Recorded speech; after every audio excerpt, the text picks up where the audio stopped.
do? What's the point of it? Why did you guys create it in the first place? And all of those types of questions, right? So I love answering those. And where I've been going by default with that is like, it all starts with the original completed piece of artwork, which all of you guys engage in, right? And, it's an answer. ArtHelper is essentially an answer for, okay, now the work is complete. Now what? What are you going to do next? What are the next steps, right?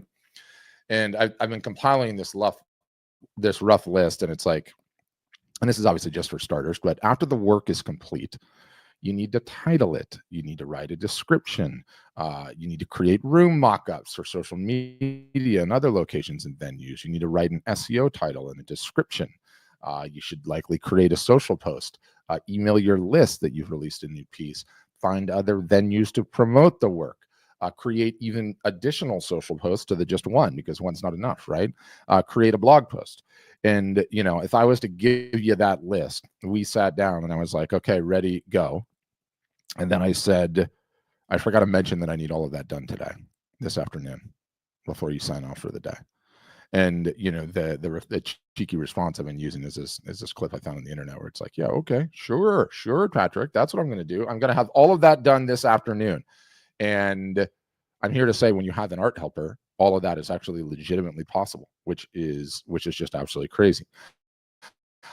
So let me get ArtHelper pulled up. I'm going to just click on whoever random ones that I see inside of Instagram. And I can see who we're going to start working with. Okay, so we've got artist Jamie Gordon. So I'm going to go to her Instagram. And there's some good width and breadth in this work. So I'm going to download a couple of these different ones. It's really interesting to see how it handles like some abstract versus not abstract and, everything in between. That's probably good enough. So I'm going to go back to ArtHelper. This is the main dashboard of ArtHelper. And as I move my windows around to be able to do all of this, let's start by adding some artwork. Okay. And so essentially, I'm just going to grab all of those images that I just downloaded. And I got 1, 2, 3, 4 of them, I think. And immediately they are going to upload. Okay. And so this main interface portion of Art Storefronts can just be thought of as a folder where all of your images live. But you can see how quickly the images upload here and get saved in here, which I absolutely love. This thing is just an absolute joy to work with. And so what you can see here when you click into an image is instantaneously ArtHelper has generated some room mockups on the left-hand side, right? And so without you having to do anything, every single solitary time you upload a new image, boom, it's going to generate by default these 3 wall preview room mockup images for you. And there's a big download button in the upper right hand corner. And so if any of you guys want to download any of them, all you have to do is boom, click that button and it goes directly onto your hard drive. You can also see that ArtHelper looks at the image and uses its AI to get some tags that you can potentially use below it, right? And then, one of our other new features, which I really, really love, is we baked a whole bunch of other room mockups in here, like literally hundreds and hundreds and hundreds. And I just overwhelmed it by scrolling down that quickly. Let me do this, go back in. And all of these are instantaneously available to download too. And as I said on Friday, we added an additional 250 images in here. We're going to be adding a bunch more. But what's really cool about this is that you've got a search bar here, right? And you can add different variables into it. Like you could say white furniture. And you can hit return on that, and it'll come back with some options in which there's white furniture. And then you could say frame the art, and it will come back with room mockups that have framed the art, right? And yeah, I see Bob's question and some other questions. Like currently we're having a bug where it looks like the thing has gotten chopped off. When you download the image, the complete image is there. It's not chopped off at all. So this is just a temporary modal bug, and we'll get that fixed in short order, but it's not actually cropping them. But you have access to so many images in such a quick period of time. It really is pretty staggering. And the fact that you don't have to do any thinking at all to get all of this done, and you can change wall colors, you can say I want it framed or not framed, you can say furniture options, is really, really amazing. I think it's one of the first killer features of the app, the fact that all of those are generated for you instantaneously, essentially on the fly. But let's get into the next task, right? Because our next task is I want to give this thing a product title. And what ArtHelper AI is at its core is there is an AI that we have been custom training on how to sell art, how to talk about art, how to market art, how to price art, basically all the learnings that we've gotten over our 10 years of being in business. And it's built into this AI. And so the AI is looking at this image, okay? And we'll go to just the original image. And it's coming back with 5 short descriptions. Short descriptions are great for social media. Short descriptions are great for even the website as well, forward facing for human beings, right? And then we have SEO optimized titles and then long titles. I usually like working with the short ones. And one of the ways that I really love the way that ArtHelper right out of the gate sort of differentiates itself from, call it, other AIs that are off the shelf and that are out there, but you have this ability to tune your voice, okay? And so by blending these 3 ways of talking, friendly, funny, relaxed, direct, engaging, passionate, professional, you're able to come up with a voice tone that's more like how you like to sound, like how you like to talk about art, like how you like to reference art. And so you can just click clear session and start over, right? And what this will do is it will take into account that new voice tone that you've tuned, okay? And what it will do is it will come up with some new titles that are custom tuned to that voice tone, and it will be completely different than what you got in the last go round, right? And so I think if I looked at this image, are they grapes? I think the bubbles are grapes. I'm just going to say that they are grapes. So let's just say I want to use this little box below the titles to give ArtHelper some more context. Now, if this wasn't bubbles, you wouldn't need to do this, but the subject matter in the art are actually grapes. And so what it's going to do is it's going to take that into account and rejigger the titles such that it understands what these are grapes, right? So you can see vibrant vines, cascade of grapes, joyful branch, colorful grape bliss, grapes of color, right? And so it's given me titles that have now taken into account that one quick message that I gave it because this was an abstract piece, right? Kaleidoscope of grapes, that one kind of jumps out at me. So what I'm going to do is I'm going to grab this one. I like as I approach processing images with ArtHelper, I like to not overthink things first. I like to just dive right into it and get the work done and feel like I've got some momentum building, right? Like I'm making progress. Whether I decide to go back and edit some of it or change it or none it, you can do that, right? So let's jump right into a product description. So I'm going to have it write a product description for me. And then after I'm done with the product description, what I'm going to do is I'm going to copy this product description here, okay? And I'm going to go up and edit the details. And when I paste this in here, okay, and let me just get up and show you guys. I'm going to go ahead and save that. You can see in my visualization that I've now titled this work. I now have a description on this work, and I now have the ability to look at it in various different wall preview scenarios. And my takeaway from doing this and working with a bunch of different images over the sort of the course of time is that this is an incredibly powerful visualization just in and of itself. Because no different than if you bought an artwork and you were going to bring it home, you might put it on some different walls to try and figure out, like, which one do I think this is best in? Is it best in the living room? Is it best in the kitchen? Is it best in the master bedroom? Should I put it upstairs? Should I put it downstairs? Sometimes you just need to see it hanging on the wall to see whether or not you like it there, right? Live with it for a little while. And I feel that same way about the titles and the descriptions. So we've designed this window such to give you a visualization. This picture here is not so different than what you would see on a website. It's not so different than what you would see in an email. It's not so different than what you would see in a social media update, right? And so you've got it all right there, and you can sort of visualize it. And again, why I like just moving forward through this process, whether it's my rough draft or my final draft, we can decide that later, is you make the progress so quickly, right? So quickly. So let's move from the product description. We've got some images that we can use on social media, right? Because let's say I went in here and I downloaded a couple of these images that were my absolute favorites. I really like that one. It looks really cool right there. This one's cool too. So let's just say I downloaded those. Those are just sitting for me in my downloads folder.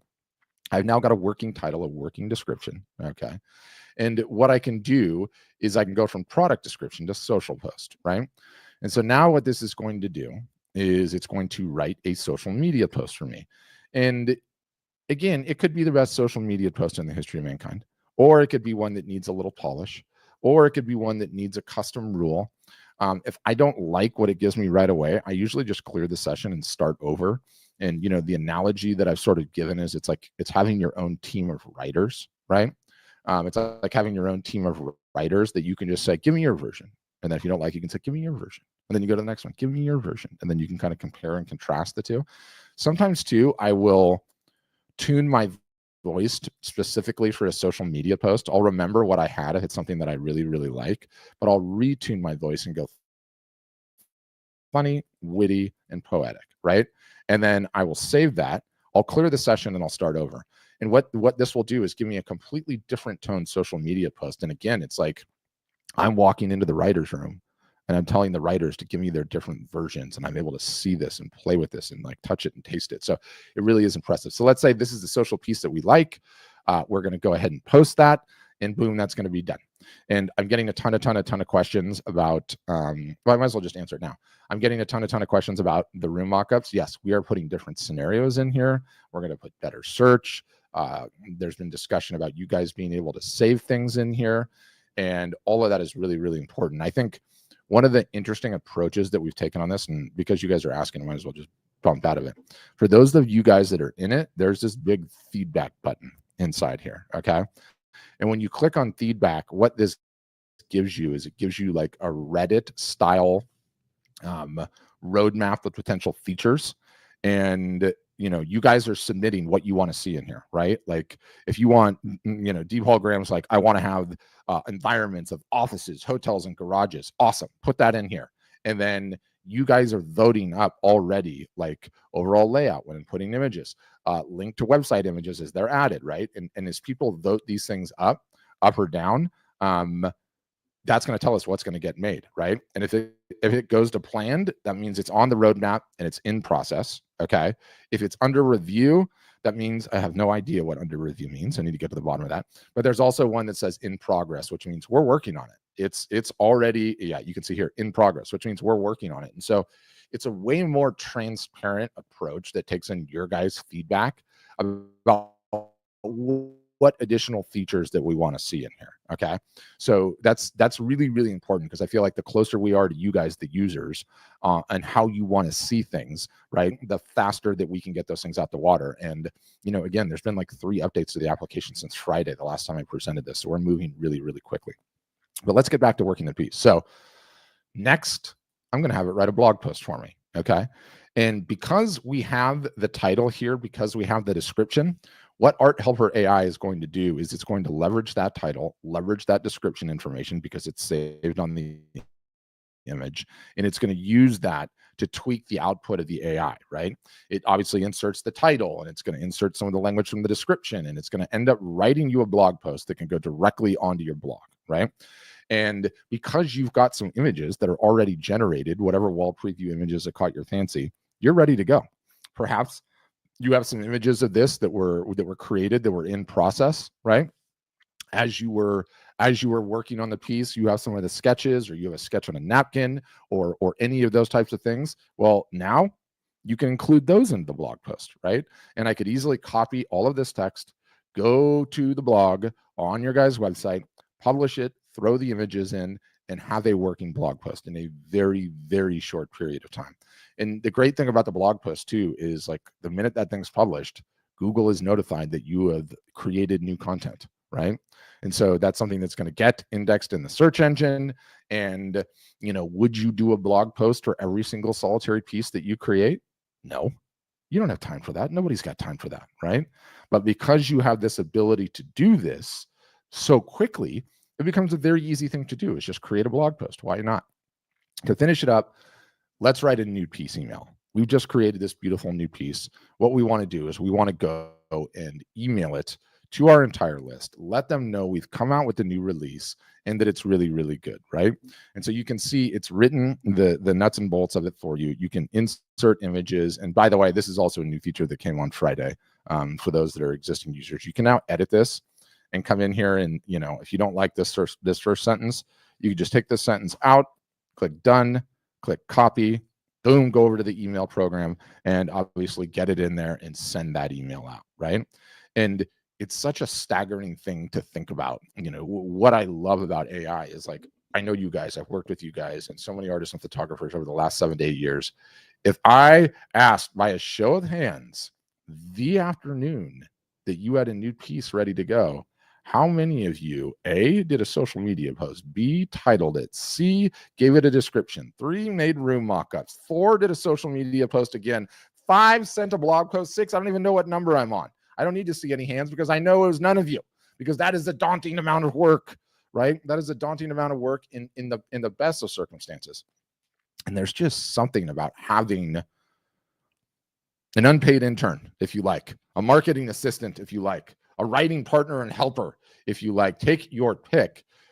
All of that is possible with ArtHelper in just mere minutes, Once all of that work is done, which, let's be honest, for most people would take 2 weeks, now we go to Facebook. And this is, somebody asked earlier, what are sparks? I probably should have explained that.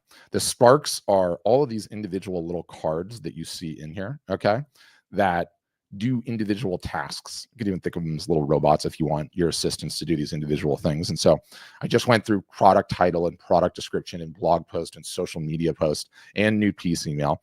Now we're going to go down to the Facebook group finder, right? And what the Facebook group finder is going to do is it is going to analyze that image, and then it is going to go search the Facebook groups, or search Facebook groups via Facebook group search, and find you guys Facebook groups that you can potentially go and post this image in, right? And there's wine lovers, and there's grape growers, and there's eco-friendly living and nature lovers and farmers market lovers, healthy cooking. I don't know why I just reset.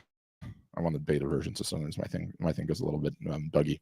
But instantaneously you can click into these Facebook groups, right? And without having to go to Facebook by hand and entering the search engine and looking at the results, like, you can instantaneously see what some of these various different group sizes have. And it's totally hit or miss, no different than when you go and search groups, right, on Facebook anyway. But it gives you really, really quick indications. And one of the amazing things is, like, if you know that these are grapes from Napa, you can tell the AI, these are grapes from Napa Valley. Can you focus on groups around that topic? And so what it's going to do is it's going to research now with that additional context that I've given it for groups on Facebook that are centered around wine lovers that love Napa Valley, right? And you can insert any different type of subject matter material in here you want, okay? And it will go through and do it. And I think it's errored out on mine, so it didn't do it that time. But you can use this box. My version is like the advanced version. It's not stable. Yours is way, way more stable than this one. Mine occasionally has some issues. But you can give it additional context via this box, and it will go and do a one-off task for you, right? Which is just absolutely amazing. From there, you can also do Reddit groups, right? And the same process, essentially, is it will go in and it will find these groups on Reddit. And again, you're just looking, is there somewhere else? Is there an additional outlet aside from my email list, my social sites, my blog, right? The attention that I do have, although you do get some organic attention on social media as well, right?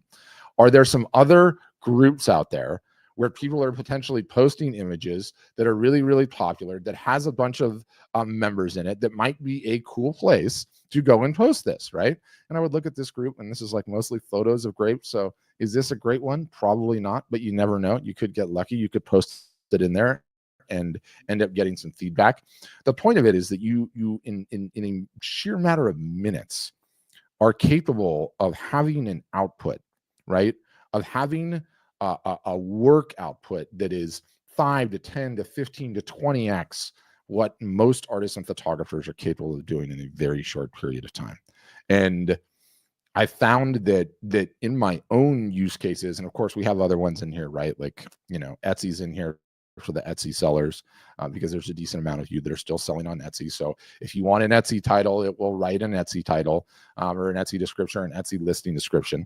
Like, going back to what I'm finding, kind of hopping around quickly.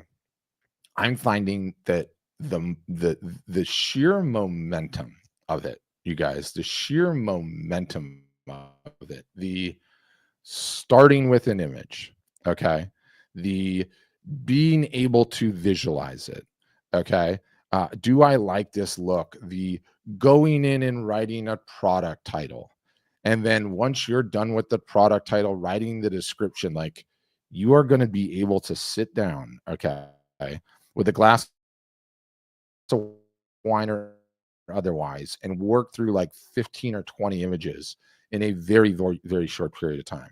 And it's the AI can be sometimes hit or miss on identifying it, but it thinks that this is a street in Paris called the Montmartre, and I think it probably is, and it nailed that. And so if that's good contextually, boom, we can throw that in there and save it. And once you get in a role where you're working on this and you're going through and you're processing images and you're titling them, it's like staggering, this feeling of momentum that you get. You're like, oh my gosh, I'm working through this so quickly and I can't believe it. And again, every individual time you can tweak the AI in terms of its voice, you can tweak the AI individually, or, and I haven't shown this feature yet, which is really, really cool, is there's these things called custom rules, okay? And so the custom rules are basically like a custom prompt that is saved in here and will apply at the Spark level to every single solitary output. And so you can give it additional ideas in here about things that you want it to stick to. You can talk about what the medium is. You can talk about the exact street on the Montmartre that this was. You can talk about what time of year it was. You can talk about what season it is, things that wouldn't be immediately apparent to the AI from the image itself. And it will save all that, and it will go in and, alter its results. It's like, all the rest of the AIs, the whole ball game is like, how good are you going to get at prompting, and how are you going to learn how to prompt? And prompting is essentially this whole other language. ArtHelper has really, really simplified this at like a deep and fundamental level, which is really, really cool.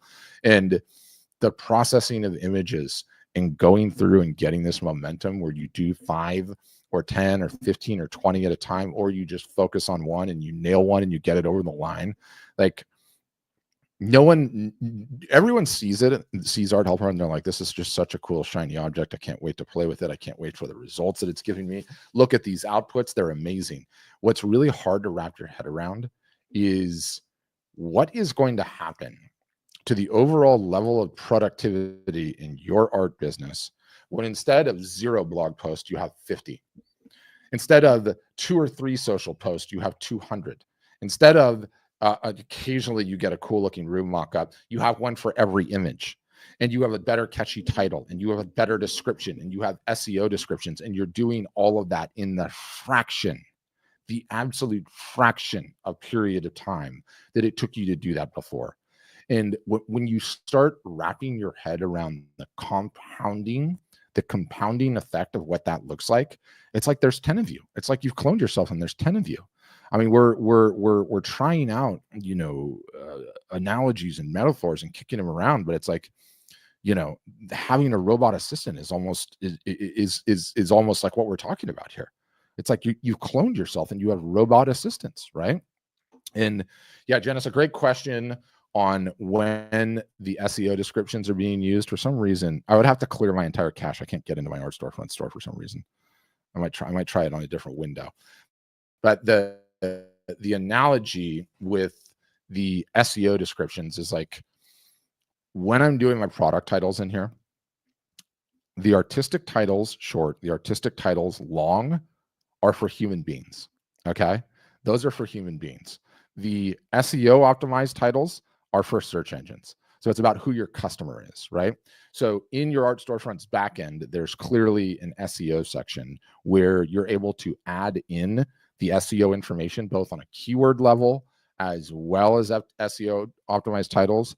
I think one of the additional sparks that got added literally on Friday after we last met was SEO keywords. And so now it's going in and suggesting SEO keywords.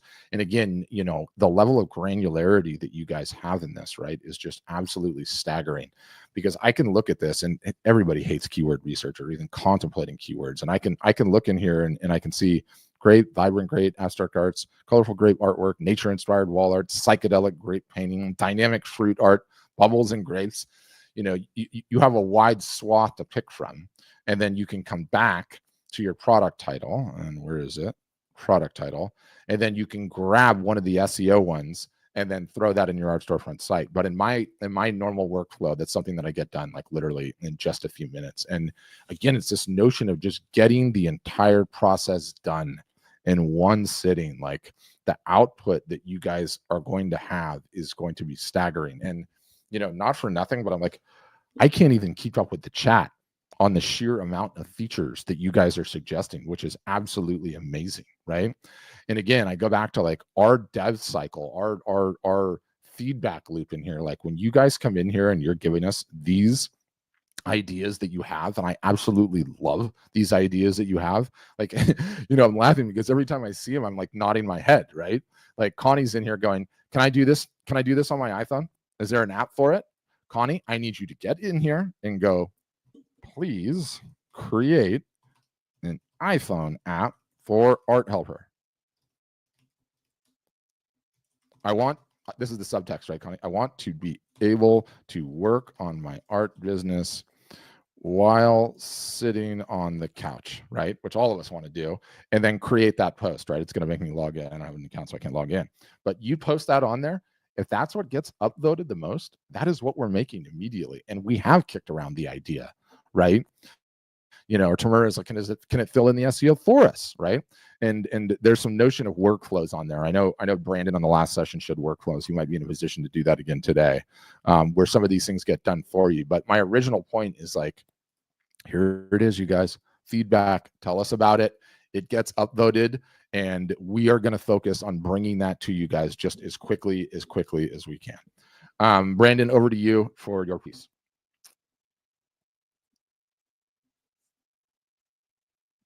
Hey guys, how's it going? Just going to answer some questions real quick before getting into workflows.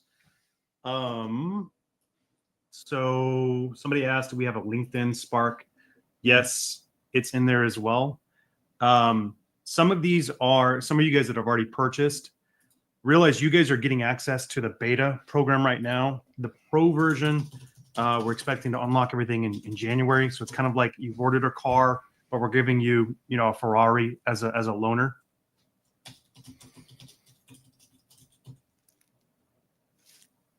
Can you guys hear me? Yeah, I got you. Keep going. Okay.